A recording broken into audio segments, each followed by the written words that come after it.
মাহবুব, হ্যাঁ তুমি কি ব্যাপার, চিরুনি নিয়ে আসছো মানেটা কি? আমি তো এই যে চুলে আসি বেশি। ও, চুল আসতেছো, এই জন্য কি চিরুনি বাসা থেকে নিয়ে আসছো? হ্যাঁ এই যে আমি সুন্নতি ভাবি একবো তো, ও তার আচ্ছা জন্য আচ্ছা এক জায়গায় এইভাবে আশ্রা খাই তো। তো জিয়া পুকুরে কেমন লাগতেছে তোমাকে? জিয়া পুকুরে মানে সুন্দর পরিবেশটা, বাতাস ভালো, অনেক সুন্দর, আর আজকে বাতাসটা অনেক ফ্যান্টাস্টিক হবে, ঠিক না? ঠিক আছে, বাতাসটা খুব ভালো। এই যে তোমার নামটা জানি কি? জীবন। হ্যাঁ, এটা আমার ভাইস্তা হয়, এই পেটেল মারতেছে। এটা পেটেল চালিত একটা বোটে আমরা উঠছি সবাইগুলা।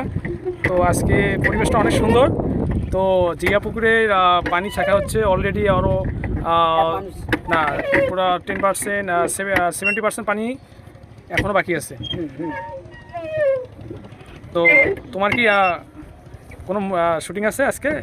না আজকে তো কোনো শুটিং নাই, কেন? আসলাম এমনিতে বেড়াইতে তোমাদের জিয়া পুকুরে। অনেক তো শুনেছি জিয়া পুকুরের কথা, আজকে দেখে আসলাম। তাই এটা আমার অনুভূতিটা আলাদা, মানে পরিবেশটাও ভালো, অনেক কত সুন্দর। অনেক সুন্দর। এই যে তো জিয়া পুকুরের চারদিকটা কিরকম লাগতেছে তোমাকে, মানে এই পুকুরের এখান থেকে, মানে আমরা যেখানে বসে আছি? ভালো লাগছে, সবচেয়ে ওই দিকটা একটু বেশি ভালো লাগছে, দোলনা আছে।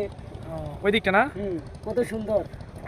আমি জানছিলাম না, এই যে আমার বন্ধুরা বলছিল যে জিয়া পুকুর দেখে এসে, সেই মধ্যে আমি আইছিলাম। তো একটা গান বলো, একটা গান বলো তো। গান আরো জিয়া পুকুরের মানে এই মুহূর্তে তুমি জিয়া পুকুর সম্পর্কে একটা গান বলো। কি গান বলবো জিয়া পুকুর সম্পর্কে? গান তো বলো, ওটা দেরি করা যাবে না তো। গান তো পারি না, জিয়া পুকুর সম্পর্কে তো বলতে পারবো না।